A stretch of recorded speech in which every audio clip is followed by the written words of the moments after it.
Good evening, I'm Abdullah Hussein. Welcome to Sudan in a Week on Al-Balad News. This week's roundup brings you the latest developments and headlines from Sudan.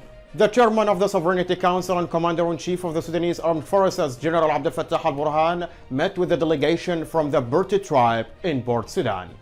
The chairman of the Sovereignty Council received a written message from the President of Djibouti concerning the bilateral relations between the two countries and ways to enhance them. Sources indicate that the chairman of the Sovereignty Council, General Abdel Al-Burhan, refused to participate in or meet RSF Commander Hemeti at the Five-Party Summit for African Regions chaired by Ugandan President Yoweri Museveni in Entebbe. The Sovereignty Council and its chairman congratulated the national football team for their major victory against Ghana. In an interview with the Shuruk, General Yasser Al-Ata stated that Hemeti met with Islamist leader Ali Karti twice before the war, adding that the Islamic movement rejected Hemeti's request for an alliance during the elections. Al-Ata also stated that Hemeti is ignorant and a liar, and his accusations against Egypt are illogical and an excuse for him and for his defeat. The Rapid Support Forces launched an attack on Sunday targeting the village of Hilewa in South Jazeera locality, resulting in the deaths of 5 civilians. It's worth noting that last week, the same militia attacked the village of Imeleha in West Jazeera, which resulted in the deaths of 7 civilians. The trade movement between Darfur and Northern Sudan has been disrupted due to the decision made by the RSF.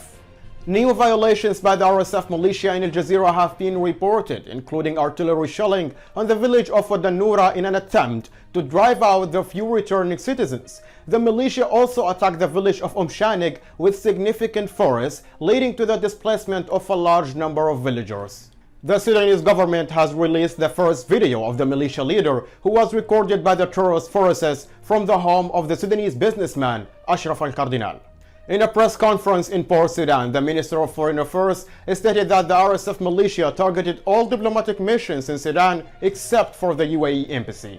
The Sudanese armed forces have fully established control over the Al-Amab district south of Khartoum.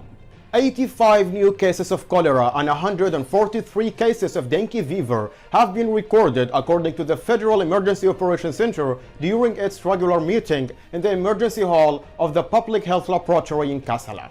The RSF militia set fire to several public institutions and private companies in Khartoum, including Al-Fatih Tower, Petronas Company, and the National Museum. In Egypt, Major General Abbas Kamel has been appointed as Presidential Advisor and General Coordinator for Security Agencies, while Major General Hassan Mahmoud Rashad has been appointed as the head of the General Intelligence Service. Egyptian President Abdel Fattah al-Sisi and Saudi Crown Prince Mohammed bin Salman held talks on critical regional issues, including the situation in Gaza, Red Sea security, and the developments in Sudan, Libya, and Syria. They emphasized the need for ongoing coordination to tackle the region's challenges. The two leaders also oversaw the signing of agreements to strengthen bilateral relations and promote mutual investments through the establishment of a joint Saudi-Egyptian Supreme Coordination Council. That's it for this week's top stories. Thank you for watching. See you next Friday.